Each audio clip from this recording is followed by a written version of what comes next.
από το Βόλο. Και έχουμε πολλά να πούμε πάνω σε αυτό το κομμάτι και θα καλησπερίσω και τον Δημήτρη, τον Φιλίππου, τον πρόεδρο Σωματείου Βόλου, να μας μιλήσει για πολλά πράγματα και θα πω μια καλησπέρα. Καλησπέρα Δημήτρη. Καλησπέρα Όλγα, καλησπέρα Κώστα, καλησπέρα Μιχάλη. Εγώ θέλω να σας ευχηθώ καλή ραδιοφωνική σεζόν για φέτος. Ευχαριστούμε. Ευχαριστούμε πολύ. Καλησπερίσω εδώ από τον πληγωμένο Βόλο πλέον. Αλλά όμορφο όμως. Όμορφος, παραμένει όμορφος ο Βόλος και εσείς σαν άνθρωποι. Θα ξαναγίνει πάλι όμορφος με τον δήμαρχο που έχουμε.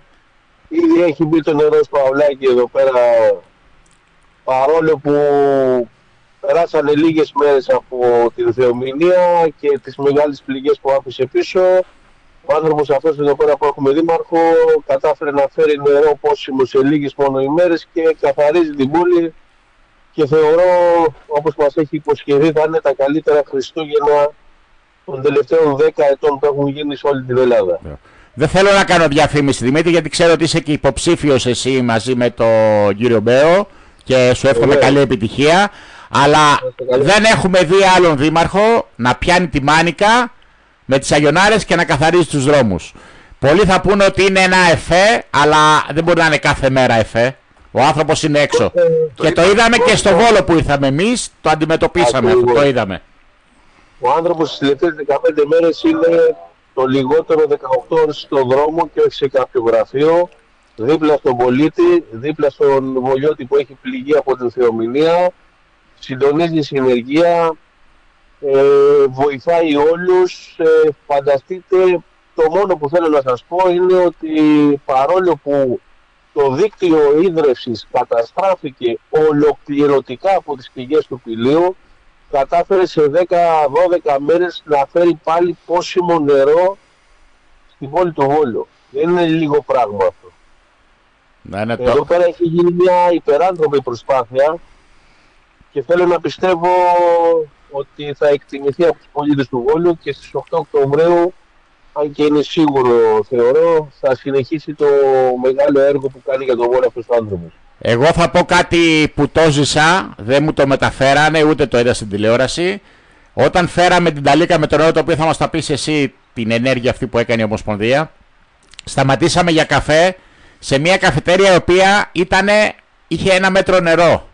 Και μας είπε, γιατί ρώτησα εγώ εκεί τη σερβιτόρα, λέω εδώ είχατε πρόβλημα, μου λέει ήταν κλειστό το μαγαζί, αλλά με χάρη του Δημάρχου και με τις εντολές που είχε δώσει, σε 10 μέρες, 8 μέρες το μαγαζί ήταν σε λειτουργία. Δεν μπορεί να είναι τυχαίο τώρα, γι' αυτό λέω, δεν είναι όλα διαφήμιση, είναι και πραγματικότητα. Την πραγματικότητα τη ζει ο Βολιώτης εδώ πέρα.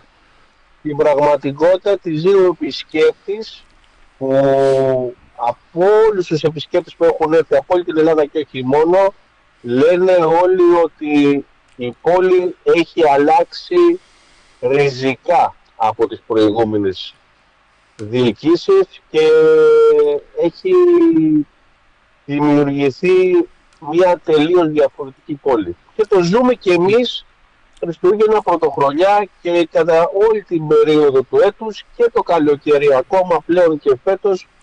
Ο τουρισμός εδώ πέρα είναι έχει πάρα πολύ κόσμο πλέον προσελκύει ο Βόλος. Πράγμα που δεν ίσχυε για τα παλιά τα χρόνια. Και όχι μόνο για στο θέμα του τουρισμού και στα θέματα κυκλοφοριακών κόμβων και μεγάλων έργων που θα γίνουν στην πόλη και έχουν γίνει. Ναι. Μα το είδαμε και εμείς, κυκλοφορήσαμε μες στην πόλη, δεν αντιμετωπίσαμε κανένα πρόβλημα, απλώς δεξιά είχε κάποιες σκόνες, κάποια αυτοκίνητα, τέλος πάντων αυτά λογικό είναι τώρα, δεν έβρεξε 2 λεπτά. Όταν πέφτουν 800 με 900 τόνοι νερό αναστρέμα, μιλάμε όχι το καλύτερο αντιπλημμυρικό έργο που λένε, γιατί αντιπλημμυρικά έργα να κάνεις δεν σε σώζει τίποτα. Ναι, λογικό. Εδώ επλήγησαν συγκεκριμένες περιοχές που δυστυχώς αυτές οι περιοχές πάντα με τις βροχές τις μεγάλες είχαν θέμα και οι περιοχές δίπλα από τα ποτάμια που σπάσαν τα ποτάμια. Τα ποτάμια όμως δεν είναι ευθύνη του Δήμου, είναι αλλονού ευθύνη, αυτό είναι αλλονού Παπαευαγγέλιο που λέμε. αυτό που προέχει για την πόλη του Βόλου και όχι μόνο, και για την Καρδίτσα και για τα Τρίκαλα που έχουν πληγεί, είναι να στηρίξουμε ο ένας τον άλλον και όλοι μαζί να ξαναδημιουργήσουμε ό,τι χάσαμε. Αυτό και μόνο. Πώς την είδες την αγάπη του κόσμου, την αλληλεγγύη, τι έπραξες από τον κόσμο και γενικά από την Ομοσπονδία, γιατί πολλά σχολιαστήκανε γύρω από αυτό. Πώς ένιωσες? Κοιτάξτε να δείτε, εγώ από την πρώτη στιγμή σε άγρασα συνεννόηση και με τον πρόεδρο της Ομοσπονδίας, τον Μάκη τον Κασιδιάρη, και με όλο το Διοικητικό Συμβούλιο. Καταρχήν θέλω να τον ευχαριστήσω και προσωπικό στον πρόεδρο και όλο το ΔΣ. Κατάφερε ο άνθρωπος να μας φέρει περίπου στις 20 παλέτες νερό. Νερό το οποίο ήταν αναγκαίο για την πόλη του Βόλου. Δηλαδή, εντάξει, η Ομοσπονδία για ακόμα μια φορά έδειξε ότι οι συνάδελφοι και εμείς οι ίδιοι, όταν θέλουμε, μπορούμε να κάνουμε θαύματα. Δημήτρη, όταν είμαστε αγωνιασμένοι. Να σε διακόψω λίγο, να κάνω μια παρένθεση, ότι δώσαμε μάχη αυτά τα 7.500 μπουκάλια του 1,5 λίτρου που ήρθαν πάνω, λόγω που οι εταιρείες είχαν πάρα πολλές παραγγελίες, γιατί και οι ίδιες στέλναν νερά παντού.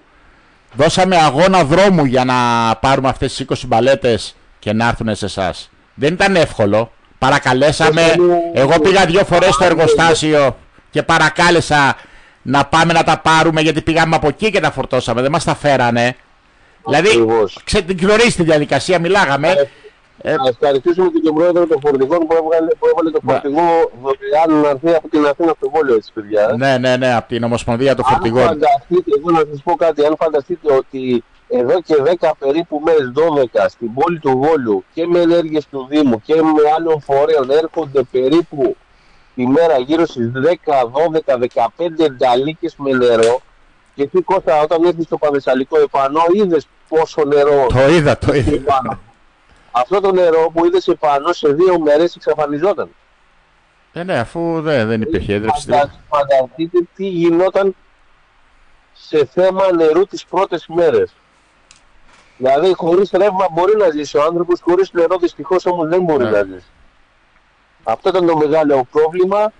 Για ακόμα μια φορά να ευχαριστήσουμε την Ομοσπονδία, ιδιαίτερα στον πρόεδρο τον Μάκη τον Κασιδιάρη, που από την πρώτη στιγμή που του τηλεφώνησα έκανε όλες τις απαραίτητες ενέργειες και όλους σας και μας βοηθήσαν. Βάζω μια άλλη τελεία και θα θέλω να ανακοινώσω ότι και εμείς σαν σωματείο του Βόλου, επειδή θέλουμε και δείχνουμε πάντα ότι βοηθάμε, εδώ και λίγες μέρες μαζεύουμε ρούχα, τρόφιμα και ό,τι άλλο χρειάζεται για να τα πάμε και εμείς να μαζέψουμε, να πάμε να βοηθήσουμε τους συνανθρώπους μας στην Καρδίτσα, οι οποίοι και αυτοί δυστυχώς είναι σε χειρότερη κατάσταση από εμάς. Ναι. Δυστυχώς. Δεν ξέρω αν δεν σας άκουσα πριν, αν πήγατε στην Καρδίτσα. Πήγα. Χωριά είναι δυστυχώς σε πολύ δυσκερής κατάσταση. Η τηλεόραση δεν έχει δείξει τίποτα, Δημήτρη, σε αυτό που είδα με τα μάτια μου. Το ξέρω γιατί πήγα δρομολόγιο εκεί πέρα και αυτά που είδα είναι τραγική η κατάσταση.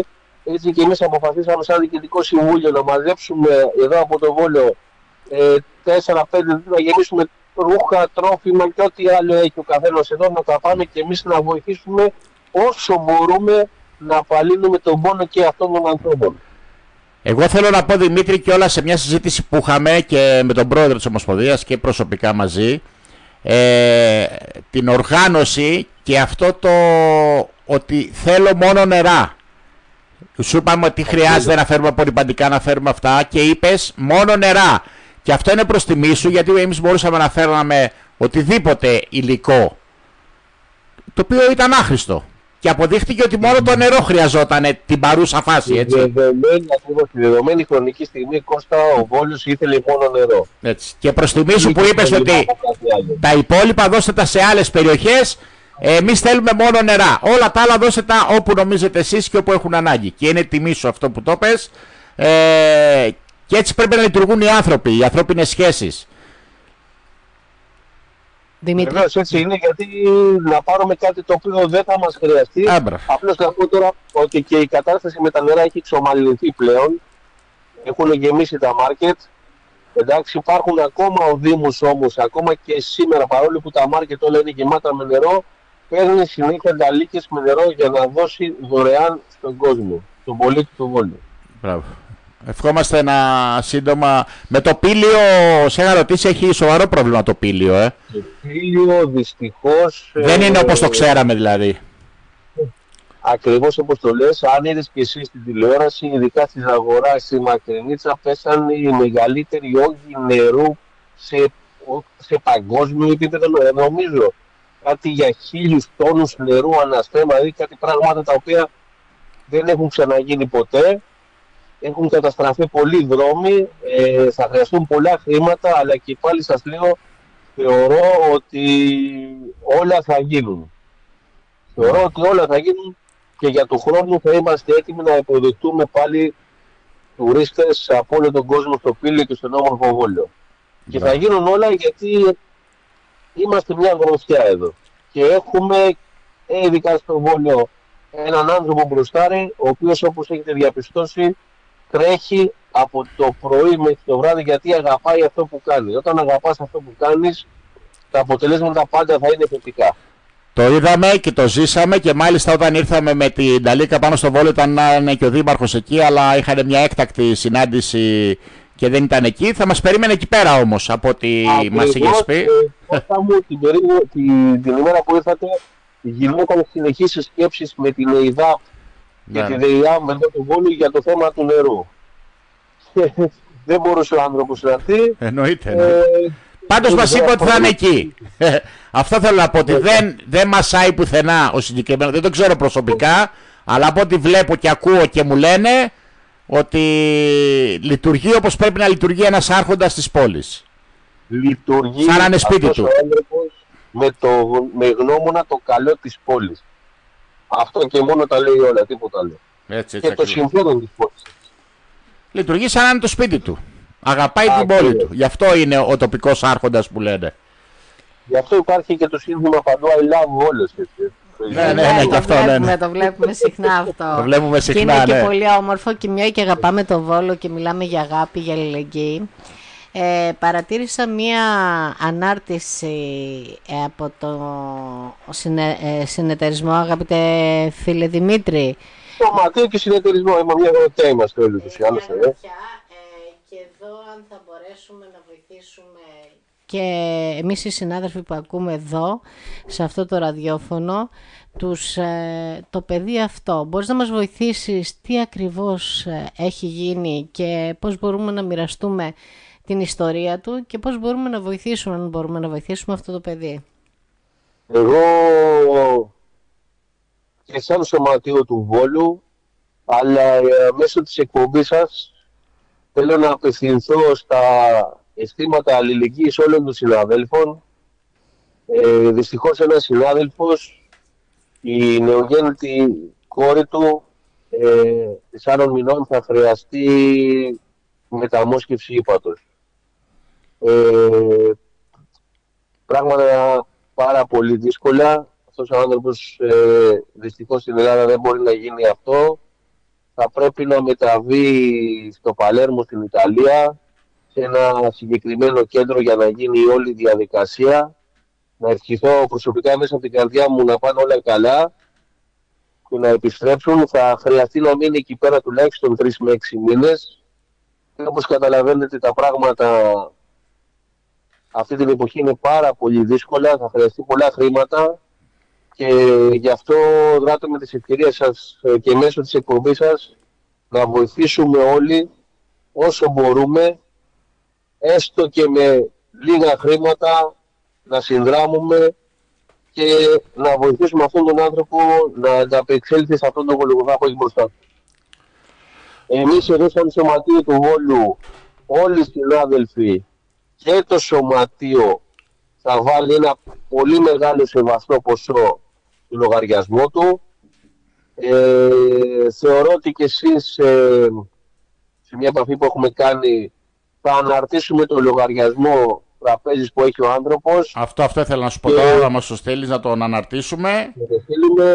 Και όποιος συνάδελφος επιθυμεί και έχει τη θέληση να βάλει έστω και λίγα ευρώ από το ειστέρημά του, καλό θα κάνει να βοηθήσουμε ένα νέο παλικάρι, το οποίο δυστυχώς τώρα η κατάσταση είναι λίγο δύσκολη, να ανταπεξέλθει σε όλη αυτή την φάση που του έφερε η ζωή. Θα το κάνουμε, θα μας στείλεις το λογαριασμό και θα το ανεβάσουμε μετά το τέλος της εκπομπής. Θα βάλουμε την ανάρτηση που έχει ήδη ο συνεταιρισμός και δεν ξέρω αν είναι και το σωματείο τη ίδια ανάρτηση. Εντάξει, το ίδιο πράγμα είναι, Όλγα μου. Αυτά δεν μετράνε. Το θέμα που μετράει είναι να βοηθήσουμε όσο μπορούμε, γιατί σε τέτοιες στιγμές δείχνουμε και εμείς πόσο οι άνθρωποι είμαστε. Εγώ αυτό πιστεύω. Εδώ στο Βόλο έχει γίνει πολύ μεγάλη κινητοποίηση και θεωρώ ότι θα μαζευτεί ένα σεβαστό ποσό και από το Σωματείο του Βόλου και από όλους τους συναδέλφους, και να το ευχηθώ και μέσα από τη συχνότητά σας να πάνε όλα καλά και να επιστρέψει ο άνθρωπος μαζί με την κορούλα του στο σπίτι του. Αυτό και το ευχόμαστε και εμείς, και θέλω να πω ότι που συζήτησα λίγο με το Κώστα, αν δεν κάνω λάθος το μικρό του. Κώστας.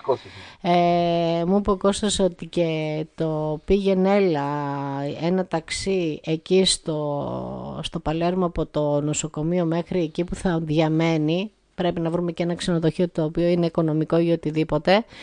Θα ζητήσω και από τον Άρη που μας ακούει αυτή τη στιγμή, αν έχει κάποια επικοινωνία, να υπάρχει, αν και νομίζω υπάρχει κοντά για το κέντρο με καλύτερες τιμές, αλλά και πάλι η μεταφορά προς είναι 26 ευρώ το ταξί μόνο να πάει. Άρα παιδιά, φανταστείτε το κόστος 3 μηνών και 6 μηνών αν χρειαστεί αυτό το παιδί, ο συνάδελφος πόσο μεγάλο είναι. Εμείς ό,τι μπορούμε θα κάνουμε μέσα από την καρδιά μας, γιατί ο κάθε ένας που περνάει το μικρό του Γολγοθά έχει ανάγκη από τη στήριξη των δικών του ανθρώπων, και αυτή τη στιγμή γίνουμε μια μεγάλη οικογένεια προς τον Κώστα και να τον βοηθήσουμε, γιατί είναι ό,τι καλύτερο μπορούμε να κάνουμε. Όπως τα λες, πρέπει να δείξουμε αυτή τη στιγμή ένα μεγάλο αίσθημα αλληλοβοήθειας και αλληλεγγύης. Το είχαμε πάντα οι ταξιτζίδες. Πιστεύω και τώρα θα γίνει κάτι καλό. Μακάρι να πάνε όλα καλά.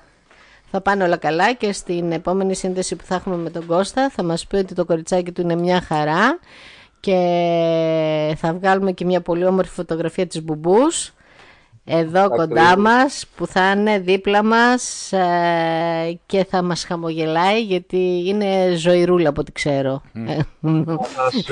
Θα σας επισκεφτούμε στην Αθήνα άπαντες. Εννοείται, και με μεγάλη μας χαρά. Για πες μας τώρα λίγο με τα αυτοδιοικητικά. Θες να πεις κάτι άλλο? Για τον Κηφισό κάτι μου είπε ότι θα έλεγε. Ναι. Ήθελα για ακόμα μία φορά να ευχαριστήσω τον πρόεδρο της Ομοσπονδίας, γιατί πήρα μια πρωτοβουλία εγώ σε συνεννόηση με όλα τα σωματεία της Θεσσαλίας. Ζητήσαμε από τον πρόεδρο της Ομοσπονδίας, και από ό,τι έμαθα μπήκε και στο Διοικητικό Συμβούλιο της Παρασκευής, στα πρότυπα της Εύβοιας που είχε καεί πέρυσι, να πάρουν όλα τα οχήματα της Θεσσαλίας, παράταση 2 ετών, όλα όμως τα οχήματα. Ένα μέτρο το οποίο θεωρώ ότι είναι και ανέξοδο για την κυβέρνηση και δίκαιο για μας, γιατί αυτή τη στιγμή πολύ μεγάλο ποσοστό συναδέλφων μετράει πληγές. Πολύ μεγάλο ποσοστό συναδέλφων, επειδή ήταν οι Ολυμπιακοί Αγώνες το 2004, θα χρειαστεί του χρόνου να αλλάξουν αυτοκίνητα, γιατί περνάει η 20ετία. Θεωρώ ότι είναι ένα δίκαιο αίτημα, ανέξοδο για την κυβέρνηση, το έβαλε στο Διοικητικό Συμβούλιο και ζητήσαμε, πράγμα που το θεωρώ βέβαια λίγο δύσκολο, και μια οικονομική ενίσχυση για το κάθε ταξί της Θεσσαλίας. Να ευχαριστήσω, σας είπα, τον πρόεδρο της Ομοσπονδίας, γιατί τα έβαλε τα θέματα στο Διοικητικό Συμβούλιο, και από ό,τι μαθαίνω θα μπουν και υπόψη του Υπουργού από εβδομάδα που θα υπάρχει μια συνάντηση με τον Υπουργό. Ναι, ήδη. αναμένουμε τα αποτελέσματα, γιατί η Θεσσαλία όλη έχει πληγεί και είναι δύσκολο για μας αυτή τη δεδομένη χρονική στιγμή να ανταπεξέλθουμε σε όλες τις υποχρεώσεις. Εκτός από όλα αυτά, θα πρέπει να υπάρξει και μια αναστολή φορολογικών και ασφαλιστικών υποχρεώσεων και αναστολή δόσεων τουλάχιστον για 6 μήνες για μας, για τη Θεσσαλία, προς τις τράπεζες. Αιτήματα τα οποία θεωρώ εγώ προσωπικά είναι δίκαια και μπορούν να υλοποιηθούν. Να σας διαβεβαιώσω ότι μπήκανε στο διοικητικό αυτά, γιατί ήμουνα μέσα παρόν, και ήδη έχουν φτιαχτεί επιστολές οι οποίες θα παραδοθούν στον Υπουργό μες τη βδομάδα για να γίνει πράξη αυτό που είπες, Δημήτρη. Ένα δίκαιο. Και θα γίνει, πιστεύω θα γίνει, γιατί δεν αφορά την κυβέρνηση, δεν είναι κόστος από τον προϋπολογισμό και αυτά. Είναι κάτι το οποίο δεν επηρεάζει κανέναν. Ανήξιδο μέτρο είναι. Ναι. Άρα δεν παραγγέλνανε μόνο πίτσα στο διοικητικό, γιατί έτσι γράψανε μερικοί, γι' αυτό το λέω. Τώρα εσύ, Όλγα, Πες τα. Τι να πεις τώρα, πίτσες, κλαμπ σάντουιτς, απ' όλα, τέλος πάντων. Έχεις κάτι για το Κηφισό? Για το Κηφισό που λέτε κάτω. Και λέμε, όχι μόνο στην Αθήνα, θεωρώ ότι ό,τι δεν λύνεται κόβεται. Και το είχα γράψει και σε ένα σχόλιο στον Κώστα στο Μαυρομάτι. Μία πρόταση είναι η εξής. Θα μπορούσε το Προεδρείο του ΣΑΤΑ μαζί με το νομικό επιτελείο που θεωρώ ότι ο νομικός είναι πάρα πολύ καλό, να γράψει μια πάρα πολύ ωραία επιστολή, καταγγελία, διαμαρτυρία, πες την όπως θέλετε, και να ξεκινήσει, να πάει στον διευθυντή της τροχέας, να πάει στον διευθυντή της τροχέας του αερολιμένα, να πάει στο ΙΚΑ, που το ΙΚΑ κάνει τζιζ σε πολλές περιοχές, και αφού πάει σε όλους αυτούς τους φορείς, να περάσει και μια βόλτα τον εισαγγελέα και να πει τα καθέκαστα και να περιμένει 15-20 μέρες, και αν δεν κινητοποιηθεί καμία υπηρεσία, θα προκαλούσε μια συνέντευξη τύπου, θα έφερνε τα κανάλια και θα έλεγε: παιδιά, εγώ θέλω την κάθαρση, πάρτε και τις καταγγελίες που έχω κάνει τόσο καιρό, και δεν κουνιέται φίλο, και θα βγαίναμε από πάνω. Τώρα με συγχωρεί η Χάρης, όλα οι επιστολές δεν φέρνουν τις κάμερες και την πρώτη μούρη στο καβούρι που λένε στο χωριό μου. Όταν... οι κάμερες, Δημήτρη μου, αυτό είναι το πάθος μας. Η κάμερα που έρχεται από τα κανάλια, από τα μεγάλα τα κανάλια που έρχεται η κάμερα, δείχνουν μια εικόνα τη συγκεκριμένη και δεδομένη στιγμή. Μόλις φεύγει η κάμερα, η κατάσταση επανέρχεται στα ίδια επίπεδα. Και χειρότερα. Ναι, το θέμα είναι και πώς τοποθετείσαι κιόλας στην κάμερα, γιατί δυστυχώς η τοποθέτηση που έγινε στην κάμερα, και θα το σχολιάσω παρακάτω, γιατί έχω πολλά να σχολιάσω μετέπειτα, δεν ήταν αυτή που έπρεπε να γίνει. Και αν ήθελαμε να ξεκόψουμε, όπως λες, μπορούσαμε να κάνουμε ενέργειες και μετά να είναι η έσχατη περίπτωση στο να βγεις κάτι και να πεις. Αλλά εμείς ξεκινήσαμε από τα εύκολα, γιατί από τη στιγμή όταν δεν υπάρχουμε πρέπει να εμφανιστούμε. Και πώς θα εμφανιστούμε και να πούμε ότι έχουμε έργο από τη στιγμή που δεν έχουμε έργο? Θα βγούμε στα κανάλια. Είναι πολύ απλά. Το θέμα είναι όταν γυρνάς και λες ότι πήρε ο συνάδελφος 150 ευρώ από το αεροδρόμιο, Δημήτρη, και αντί να το θάψεις, όχι να το θάψεις με την έννοια να κουκουλώνεις τα στραβά, να γυρίσεις να το διευθετήσεις μέσα στο σωματείο σου και να γυρίσεις να αποβάλεις ο ίδιος το συγκεκριμένο οδηγό, το μόνο που έκανες τον έβγαλες στα κανάλια. Και πολύ απλά ο κόσμος κράτησε τη λέξη κλέφτες. Ο κλέφτης, ο ταξιτζής. Λοιπόν, εγώ όταν θα είμαι στην πιάτσα του αεροδρομίου, ναι, όταν θα πάω στην πιάτσα όμως του αεροδρομίου, ο πελάτης που θα μπει μέσα δεν θα σκεφτεί, Δημήτρη μου, ότι η Όλγα ή ο Κώστας ή ο Δημήτρης ή ο Μιχάλης είναι τα καλά παιδιά. Είναι ο κλέφτης απέναντί μου. Αυτό έχει συγκρατήσει. Να σου κάνω κι εγώ ένα ερώτημα. Να μου κάνετε όσο θέλετε. Και αφού είμαστε και παρουσιαζόμαστε σαν κλέφτες, γιατί αυτό βγαίνει προς τα έξω, έτσι δεν είναι? Έτσι βγαίνει, ναι, έτσι βγαίνει. Τα έχει τσουβαλιάσει όλα. Ναι, γιατί ο τουρίστας να πάρει ταξί και να μην μπει στο ίντερνετ να πάρει ένα ενοικιαζόμενο γιοταχή. Γιατί Έλατε. εγώ προσωπικά η συνέντευξη αυτό εισέπραξα. Πηγαίνετε στα γιοταχή γιατί οι δικοί μας είναι κλέφτες. Αυτό είναι το παρασύνθεμα. Λοιπόν, Γιατί να πάρει ο ξένος ένα ταξί από την πιάτσα του αεροδρομίου και να μην κάνει προκράτηση σε μια εταιρεία με βανάκια, η γιοταχή να έρθει να το παραλάβει. Και να έχει το κεφάλι του ήσυχο από μας κλέφτες. άρα αυτό εισέπραξες και εσύ όπως εισέπραξαμε και οι υπόλοιποι. Δεν είναι το θέμα τι εισέπραξα. Το θέμα είναι τι καταλαβαίνει ο κόσμος. Αυτό λέμε. Ότι καταλαβαίνουμε ότι πηγαίνετε στα γιοταχή γιατί εμείς δεν είμαστε στη δουλειά μας. Εμείς Ακούμε χρόνια Κηφισός. Αλλά ή θα μπουν οι υπηρεσίες μέσα και δεν θα μείνει ο Κηφισός εκεί πέρα, ή συνεχίζεται αυτό το βιολίνι το ίδιο, ναι, θα δούμε, και δεν γίνεται τίποτα.